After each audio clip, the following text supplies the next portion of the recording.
بسم اللہ الرحمن الرحیم۔ السلام علیکم ورحمۃ اللہ۔ آج شب برات ہے اور تقریباً 10-12 سال ہو گئے ہیں کہ میں نے گاؤں میں کوئی شب برات نہیں گزاری، لیکن آج کے دن مجھے گاؤں کی بہت یاد آتی ہے۔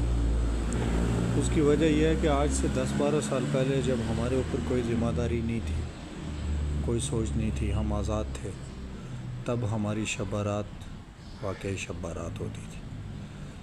مساجد میں پروگرامات بھی ہم اٹینڈ کرتے تھے، لیکن اس کے علاوہ جب ہم چھوٹے ہوتے تھے تو ہمیں شب برات کی خوشی صرف اس لیے ہوتی تھی کہ اب 15 دن بعد رمضان آئے گا اور 1 مہینہ رمضان کا، اس کے بعد عید آ جائے گی، اور اصل خوشی تو عید کی ہوتی تھی۔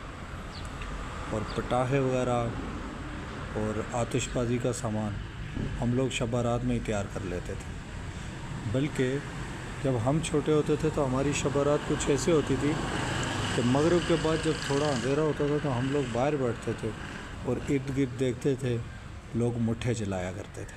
شاید کہ بہت سارے لوگوں کو نہ پتہ ہو مٹھے جلانا کیا ہوتا ہے، لیکن یہ پرانے دور میں شب برات کی رات کو لوگ پابندی کے ساتھ جلایا کرتے تھے۔ اس کے علاوہ اگربتیاں جلائی جاتی تھی، لوگ قبرستانوں میں جاتے تھے جہاں ان کے پیارے مدفون تھے، ان کے لیے لوگ دعائیں کرتے تھے۔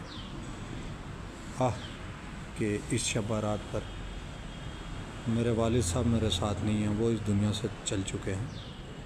میرے چاچا محترم قاری شارف صاحب اس دنیا سے پردہ فرما چکے ہیں۔ میرے دادا محترم اس دنیا سے پردہ فرما چکے ہیں۔ اس کے علاوہ میرے 2 تایا جان اس دنیا سے پردہ فرما چکے ہیں، نور محمد اور حسن محمد۔ میری دادی محترمہ اس دنیا سے پردہ فرما چکی ہیں۔ میری نانی محترمہ اس دنیا سے پردہ فرما چکی ہیں، جو کہ بہت قریبی تعلق دار تھے ہمارے۔ ہماری دعا ہے کہ اللہ پاک ان کا قبر و حشر کی تمام تر منازلوں کا آسان فرمائے۔ آج کی اس رات کی ہمیں قدر کرنے کی توفیق عطا فرمائے، اور زیادہ سے زیادہ عبادت کرنے کی توفیق عطا فرمائے، اور زیادہ سے زیادہ آخرت کی تیاری کرنے کی توفیق